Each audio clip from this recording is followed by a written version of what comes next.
तो सबको बहुत बहुत बधाई हो। क्यों? क्योंकि आप क्लास में आ गए हैं और अब आप लोगों ने चूज़ किया एक सब्जेक्ट जो कि है कॉमर्स स्ट्रीम। तो welcome to the commerce world. अब आपकी दुनिया सिर्फ एक कॉमर्स है, यानी कि ऐसा नहीं है कि और दुनिया नहीं है, लेकिन आप एक नई दुनिया में आने वाले हो। जो सब्जेक्ट अभी तक आपने नहीं पढ़े थे आप वो पढ़ोगे, सारे सब्जेक्ट्स न्यू होंगे, नई नई चीज़ें सीखोगे। तो सबको सबसे पहले बहुत बहुत कॉन्ग्रेचुलेशंस। एंड अब हम स्टार्ट करेंगे अपना सब्जेक्ट जो कि है अकाउंट्स, यानी कि आपको कॉमर्स में अकाउंट्स, बिजनेस, इको, ये तो इसकी जान है कॉमर्स की, तो आपको इसमें बहुत अच्छा बनना पड़ेगा। और इसको बनने का सबसे पहला मैं एक चीज़ बताती हूँ, ये वो सब्जेक्ट्स हैं जो आपको थियोरेटिकल नहीं पढ़ने, यानी कि थियोरेटिकल यानी कि रट्टाफिकेशन मत करना। चाहे इको पढ़ो, चाहे बिजनेस पढ़ो, चाहे अकाउंट्स पढ़ो, उनको कंसेप्ट को पढ़ना, कंसेप्ट को समझना, क्योंकि ये तीनों सब्जेक्ट आपकी दुनिया से लिए गए हैं। लाइक बिजनेस भी, इको भी और अकाउंट्स भी, ये सब चीज़ें आपके आसपास प्रैक्टिकल होती हैं। तो इनको पढ़ने का सबसे अच्छा तरीका है कि रट्टाफिकेशन नहीं, अब नहीं चलने वाली। अभी तक आप एसएसटी में रट्टाफिकेशन से पूरा आंसर बहुत अच्छे लिखते थे और मार्क्स भी आपको बहुत अच्छे मिलते थे, है ना। लेकिन अब आपको कंसेप्ट को समझ के उनको अप्लाई करना सीखना पड़ेगा। तो ये क्या है, एक प्रैक्टिकल सब्जेक्ट्स आपके सामने आएंगे। तो अब हम उन्हें पढ़ेंगे, जो कि सबसे पहले मैं आपको क्या पढ़ाने जा रही हूँ, अकाउंट्स पढ़ाने जा रही हूँ। तो अकाउंट्स एक कैसा सब्जेक्ट है, अकाउंट्स क्या है, आखिर क्या है अकाउंट्स में आप लोगों की दुनिया बच्चे किन चीज़ों के आगे पीछे घूमने वाली है, वो है डेबिट क्या होता है, क्रेडिट क्या होता है। ये क्वेश्चन इतना लेंथी क्यों है, मेरा आंसर क्यों नहीं मैच हो रहा, बैलेंस शीट नहीं मैच हो रही, प्रॉफिट एंड लॉस नहीं मैच हो रहा। मतलब आप लोगों की दुनिया मैच होने पे ही रहेगी, लेकिन अगर आप इनके कंसेप्ट को क्लियर करके चलोगे तो ऐसी कोई भी दिक्कत आपको आने वाली नहीं है। 1 से 2 क्वेश्चन में आप उन कंसेप्ट को बिल्कुल ही क्लियर कर लोगे। तो अकाउंट्स अब हम पढ़ेंगे। अकाउंट्स क्या है, अकाउंट्स बच्चे आपको सबसे बड़ा अच्छा एग्जांपल देती हूँ। अकाउंट्स है कि एक बंदा बिजनेस स्टार्ट करता है, तो वो उसका मेन मकसद क्या होता है, प्रॉफिट कमाना, है ना। तो प्रॉफिट को फाइंड आउट करना ही अकाउंट्स है। आपने देखा होगा कि भाई जो बंदा दुकान चला रहा होता है वो भी लिख रहा होता है कि मैंने आज की इतनी सेल करी, मेरा इतना खर्चा हो गया, तो मैंने कितना कमाया। इसी तरीके से बड़े बड़े बिजनेसेस में अकाउंटेंट रखे जाते हैं जो उनके खर्चों को, उनके इनकम को लिखते हैं और साल के एंड में भाई मालिक को बताते हैं कि भाई हम लोग इतने प्रॉफिट पे चल रहे हैं। तो ये अकाउंट्स है। आपको क्या करना है, इसको सीखना है। सबसे बड़ा अकाउंटेंट का एग्जाम्पल दूँ, हमारे घर की हमारी मम्मियाँ सबसे बड़ी अकाउंटेंट होती हैं। उनको मतलब लिखने की भी ज़रूरत नहीं रहती, उनको याद रहता है तुमने मुझसे उस दिन इतने पैसे लिए थे और कहाँ कितने खर्च किए, याद रहता है। और वो एंड में कुछ ना कुछ बचा के भी चल रही होती हैं, यानी कि प्रॉफिट निकाल ही लेती हैं वो, चाहे कितने ही खर्चे क्यों ना हो। तो वो क्या है काम, अकाउंटेंट। और ये सारे काम जो कि आपके पैसों से रिलेटेड हैं आपके अकाउंट्स में आते हैं। तो अब आपको पैसे, इन सब चीज़ों पे ही ध्यान लगा रहेगा। हम इसकी एक डेफिनेशन पढ़ेंगे जो कि आपको क्वेश्चन में लिखने में आसानी करेगी और वो बहुत इजी सी है। तो अब हम उसको पढ़ते हैं। अकाउंट्स की डेफिनेशन पढ़ेंगे। अकाउंटिंग क्या, यानी कि जो भी हम बिजनेस में काम कर रहे हैं, यानी कि जो भी ट्रांजैक्शंस का काम कर रहे हैं उसको अकाउंटिंग बोलते हैं।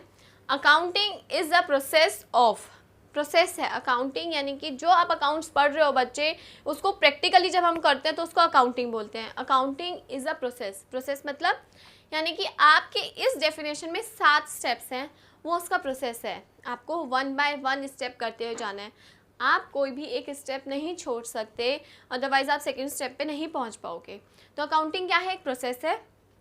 प्रोसेस किन चीज़ों का है, सबसे पहला स्टेप आइडेंटिफाई फाइनेंशियल ट्रांजैक्शन, यानी कि फर्स्टली हम बिजनेस में क्या आइडेंटिफाई करते हैं, फाइनेंशियल ट्रांजैक्शन। वो ट्रांजैक्शन जो किस में होगी, मनी टर्म्स में होनी चाहिए, यानी कि जिसमें हमारा पैसा इन्वॉल्व होगा, इकोनॉमिक ट्रांजैक्शन होगी, वही हमारी फाइनेंशियल ट्रांजैक्शन है।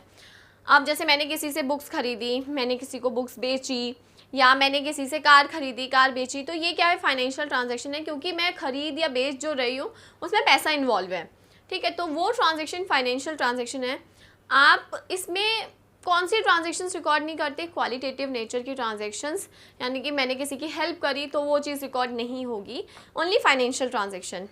Second cheese measuring in terms of money, यानी कि पहले स्टेप में जो आपने आइडेंटिफाई करी थी ट्रांजेक्शन, अब उनको मेजर करना है। लाइक मैंने 1000 बुक्स खरीदी 50 रुपीज़ के हिसाब से, तो अब उनको मैंने मनी में कन्वर्ट कर दिया 50,000, यानी कि उन का total in terms of money कितना आया 50,000 रुपीज़, यानी कि आपको पैसे में कन्वर्ट करना है सिंपली। थर्ड, अब उन ट्रांजैक्शन को आपको रिकॉर्ड करना है। रिकॉर्ड यानी कि बुक में रिकॉर्ड करना है। नॉर्मली आपने दुकानदारों को देखा है ना कि एक पतली सी कॉपी लेके बैठे होते हैं और उसमें सब कुछ रिकॉर्ड कर रहे होते हैं। ऐसे बिजनेस जो रिकॉर्ड करता है उसको हम जर्नल बोलते हैं, जर्नल, ठीक है, जर्नल प्रॉपर। उसके अंदर बिजनेस अपनी सारी ट्रांजैक्शंस को रिकॉर्ड करता है ताकि डेट वाइज, लाइक आज मैंने इतनी इतनी ट्रांजैक्शन करी तो वो रिकॉर्डिंग है। उसके बाद क्लासीफाई करना। आप क्लासीफाई किस तरीके से, जो मेरी ट्रांजैक्शन है मेरे अकाउंट में बिजनेस लिख देगा, जो किसी और की ट्रांजैक्शन है वो उसके अकाउंट में लिख देगा, ठीक है। अब जैसे वो दुकानदार भैया करते हैं, पहले तो वो लिख लेते हैं, ठीक है, उसके बाद वो क्या करते हैं, बैठ के जी मकान नंबर के हिसाब से डाल रहे होते हैं कि भाई इस मकान नंबर से इतना उधार चल रहा है और इस मकान नंबर से इतना, या जो भी बंदा है उससे इतना उधार चल रहा है। ये क्या है, आप क्लासीफाई कर रहे हो, ठीक है ना। सेम बैंक का आप एग्जांपल ले सकते हो। कभी देखा है मम्मी पापा की पासबुक जिसमें पूरी ट्रांजैक्शन लिखी होती है, यानी कि बैंक पूरे दिन में तो बहुत ट्रांजैक्शन करता है, लेकिन आपकी पासबुक में सिर्फ आपकी डिटेल होती है किस चीज़ की, कि आपने कितना पैसा निकाला और कितना जमा किया। सेम बिजनेस भी करता है। बिजनेस ट्रांजैक्शन रिकॉर्ड तो इकट्ठी करता है बट बाद में उनको उनके पर्टिकुलर अकाउंट में डाल देता है। तो इसमें हम क्लासीफाई करते हैं बच्चे पर्टिकुलर अकाउंट में, जिसको हम लेजर बोलते हैं। बिजनेस में उसको क्या बोला जाता है, लेजर बोला जाता है। उसके बाद है समराइजिंग। समराइजिंग बिजनेस का हर्ट है, यानी कि मेन बिजनेस इसी के लिए काम कर रहा था। किसके लिए काम करता है बिजनेस, पैसा कमाने के लिए।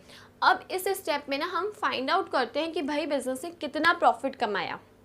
तो ये सबसे एंड में जाके, यानी कि साल के एंड में जाके हम समराइजिंग का काम करते हैं, जिसमें हम ये देखते हैं कि पूरे साल मेहनत करने के बाद आखिर क्या कमाया है हमने, तो वो समराइजिंग में आता है। और इसमें क्या अकाउंट बनते हैं, इसमें सबसे पहले ट्रायल बैलेंस बनता है, जो कि एक सिंपली स्टेटमेंट होती है, ठीक है, जिसमें सब अकाउंट्स के लेजर के जो भी टोटल होते हैं वो आ जाते हैं। इनकी डिटेल आप आगे चैप्टर्स में ज़रूर पढ़ोगे और बहुत अच्छी तरह पढ़ोगे, तो इसलिए मैं यहाँ पे आपको शॉर्ट फॉर्म में पढ़ा रही हूँ। इसमें हम ट्रेडिंग अकाउंट बनाते हैं, प्रॉफिट एंड लॉस अकाउंट बनाते हैं एंड बैलेंस शीट बनाते हैं। अब ये क्या चीज़ें हैं, पहली बार सुन रहे होगे। देखो, trading and profit and loss account इकट्ठा बनाया जाता है, जिसका मेन मकसद होता है प्रॉफिट फाइंड आउट करना, ठीक है। तो इसमें हमने प्रॉफिट फाइंड आउट किया। बैलेंस शीट क्या है, बैलेंस शीट बच्चे जैसे हमारी एक घर में हम लोगों को पता रहता है ना कि हमारी कितनी देनदारी है, लाइक हमने कितने लोगों से उधार ले रखा है और हमारे पास कितना पैसा पड़ा हुआ है या कितने एसेट हैं, लाइक मेरे पास कितने घर है, मेरे पास कितनी गाड़ी है, वो मेरे एसेट हैं, है ना। बिज़नेस के भी इसी तरीके से एसेट होते हैं कि बिज़नेस से कहाँ कहाँ इन्वेस्ट कर रखा है, उसका बैंक बैलेंस कितना है, वो उसके एसेट है। और बिज़नेस की लाइबिलिटी क्या होती है, यानी कि बिज़नेस से किसका पैसा देना है, वो उसकी लाइबिलिटी है। तो उसका रिकॉर्ड करते हैं ताकि बिज़नेस को पता रहता है कि भाई बिज़नेस की फाइनेंशियल पोजीशन कैसी चल रही है, बहुत अच्छा पैसा जोड़ रखा है या कम जोड़ा हुआ है, या देनदारी ज़्यादा है या कम है, तो वो आप बैलेंस शीट से पता लगाते हो। अब ये करने के बाद बिज़नेस ने मतलब लाइक अपना काम कर लिया, ऐसा बिल्कुल नहीं है। अब वो ये देखेगा कि भाई इंटरप्रेटिंग, यानी कि इंटरप्रिटेशन, इसमें क्या है कि बिज़नेस ये देखेगा कि भाई मैंने प्रॉफिट कमाया तो क्या मेरा टारगेट कंप्लीट हुआ, मुझे और किस चीज़ में मेहनत करने की ज़रूरत है, मेरे को किस चीज़ में अपने एफर्ट्स और डालने पड़ेंगे, मेरा नेक्स्ट टारगेट क्या रहेगा। वो अपनी जो उसने इन्फॉर्मेशन बनाई उसको इंटरप्रिटेट करता है, यानी कि एनालाइज करके देखता है कि मैं किस पोजीशन पे और मुझे क्या और आगे करना चाहिए, ठीक है। उसके बाद है कम्युनिकेटिंग या कम्युनिकेशन कह सकते हो, यानी कि जो उसने इन्फॉर्मेशन बनाई थी ये चीज़ें, ठीक है, अब वो इनको कम्युनिकेट करता है। कम्युनिकेट किसके साथ, भाई बिजनेस में उसके दो यूज़र्स होते हैं, एक इंटरनल और एक एक्सटर्नल। इंटरनल यूज़र वो होते हैं जो बिज़नेस को चला रहे होते हैं एक्चुअल में। कौन कौन, बिज़नेस का ऑनर और उसका मैनेजमेंट, यानी कि बिज़नेस का ऑनर जिसने पैसा लगा रखा है, मैनेजमेंट जो जैसे कि बोर्ड ऑफ डायरेक्टर, एमडी वगैरह हो गए, और एम्प्लॉयज़ हो गए आपके, वो उसके इंटरनल हैं यूज़र। उनको भाई हमेशा इंटरेस्ट रहता है कि भाई हम इतनी मेहनत कर रहे हैं, बताओ प्रॉफिट कमा रहे हैं लॉस कमा रहे हैं। तो ये इनके साथ हम उन इन्फॉर्मेशन को शेयर करते हैं। और एक्सटर्नल यूज़र्स कौन से होते हैं? एक्सटर्नल यूज़र्स हो गए लाइक आपकी गवर्नमेंट तो इंटरेस्टेड रहेगी भाई, क्यों? क्योंकि उसको तो टैक्स लेना होता है आपके प्रॉफिट में से, तो इसलिए गवर्नमेंट। सेकंड आप ले सकते हो क्रेडिटर, यानी कि जिन लोगों ने आपके बिजनेस को पैसा दे रखा है उधार, वो भी इंटरेस्टेड रहते हैं। बैंक इंटरेस्टेड रहते हैं। बैंक कैसे रहते हैं भाई? बैंक आपको लोन प्रोवाइड करता है, तो वो ये भी तो देखेगा ना कि आप अच्छी तरह चल रहे हो, तभी वो आपको आगे लोन प्रोवाइड करेगा। तो ये सारे आपके एक्सटर्नल और इंटरनल यूज़र्स होते हैं जिनके साथ आप अपनी इन्फॉर्मेशन को शेयर करते हो। तो ये थी आपकी अकाउंटिंग की डेफिनेशन, जिसमें हमने 7 स्टेप्स करे हैं, और 1 बाय 1 जो कि हम पढ़ेंगे। आइडेंटिफाई, मेजरिंग, रिकॉर्ड कर लिया, रिकॉर्ड करने के बाद उनको क्लासीफाई करा, समराइज़ करा, इंटरप्रिटेट किया, उसके बाद कम्युनिकेट कर दिया। तो इन 7 स्टेप्स को मिला के आपका अकाउंटिंग का प्रोसेस बन जाता है, और यही इसकी डेफिनेशन है। और आपकी डेफिनेशन ही इसके फीचर्स हैं, यानी कि आपको एक एक्स्ट्रा वर्ड भी याद करने की ज़रूरत नहीं है। जो ये 7 मैंने स्टेप बताए हैं यही इसके फीचर्स हैं, एक भी चीज़ एक्स्ट्रा याद करने की ज़रूरत नहीं है। ये इसके फीचर्स हैं और यही इसकी डेफिनेशन है।